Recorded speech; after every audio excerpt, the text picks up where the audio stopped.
时间的意义。对于时间的思考，在接触灵性学习前，从纯科学唯物论的角度来看，时间的存在是毫无疑问的。接触灵性知识后，我被告知，时间是我们生活在地球这个三维世界的假设秩序。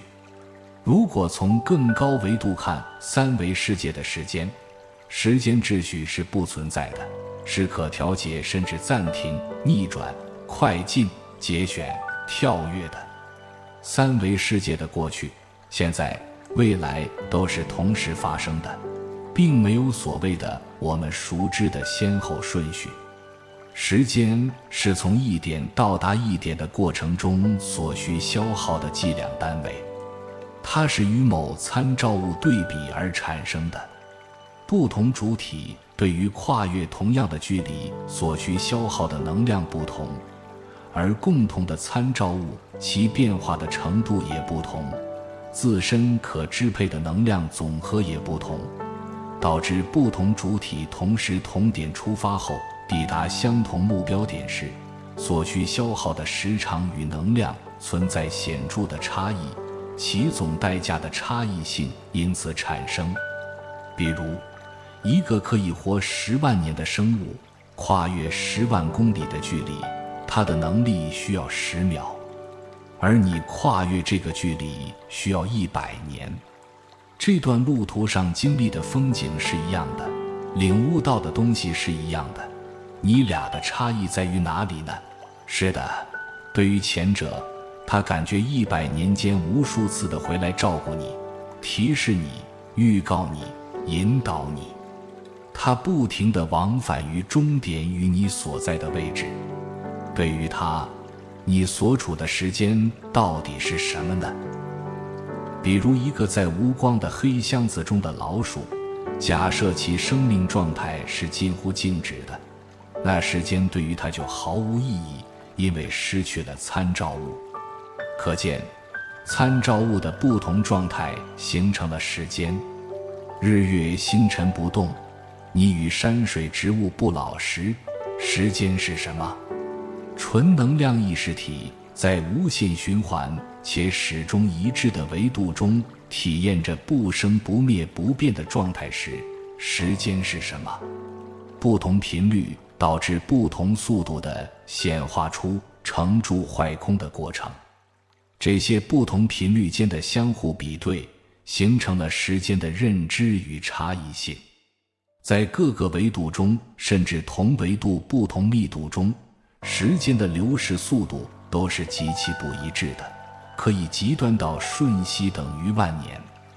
这导致不同生命形态对时间的认知是极不统一的。宇宙是一个多维世界相互套叠的地方，时间没有一个绝对的或相对的统合标准可以用来换算。我们认知的维度划分是一种方便的说法，真实宇宙无法很清楚地区别维度之间的界限，就像地球人既活在三维世界，又活在其他更高维度的世界里。同样，时间在不同维度的存在也是虚虚实实相互套叠的。整个本源的结构很类似于洋葱，但又是螺旋扭曲套叠的，好像北方人吃的面食糖花卷。我们出生前，准备进入我们身体的意识体或者灵魂，需要决定进入某个星球上的某个年代，可以选择的时间跨度，比如说是当下的正负10万年间。这20万年间的事情，与绝大多数可能的常见分支都已经被跑得快的家伙们探索过了，也即成为了某种意义上的过去。这段历史时空称为绿区。绿区是提供给低阶意识体与灵魂使用与体验的。宇宙结构是一个螺旋扭曲的套层，每一层的时间流逝都不同。更高一层看更低一层的时间存在的感觉是不同的，好比我们常说的天上一日，地上一年。时间在不同层次意识体的认知中是相对的。高层意识体看低层意识体时，几乎感觉不到时间的存在，但在本层次中又有自己的时间体系。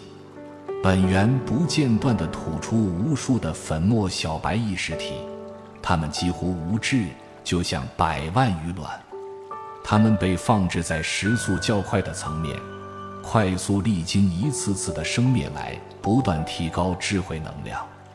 因为智慧无法传递，快速的生灭轮回可以让小白意识体尽快增长智慧。智慧的当量决定小灵体的能量频率和最高能承载能量的当量度，所以轮回也就从低层次螺旋向高层次上升跃进着。这些小白鱼苗灵体自己随机生长，成功的概率很高，因为在绿区中既养料丰富又安全。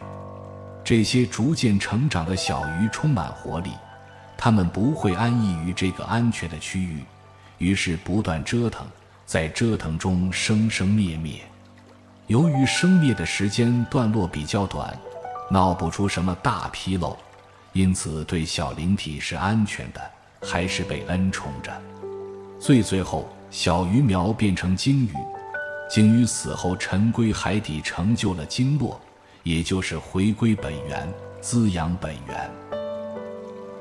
这里需要关注的几个要点：一、时间在不同层面有不同的流逝速度，时间的存在既是相对的，又可以被统一认识。二、轮回可以传递知识，但无法传递智慧。体验是获得智慧的方式。三、小鱼苗灵体的成长，最重要的是先正其形，而后授业。当灵体成长为灵魂，拥有无上力量的时候，其能力越大，责任就越大，同样祸害也越大。所以小鱼苗灵体在绿区的主要任务就是学着如何做人。外星人也是人。四、本源给予小灵体充足的养分，足够的时间和安全的环境去成长，去折腾。五、灵魂生生不息，而又落叶归根，叛徒除外，这是另外一个话题。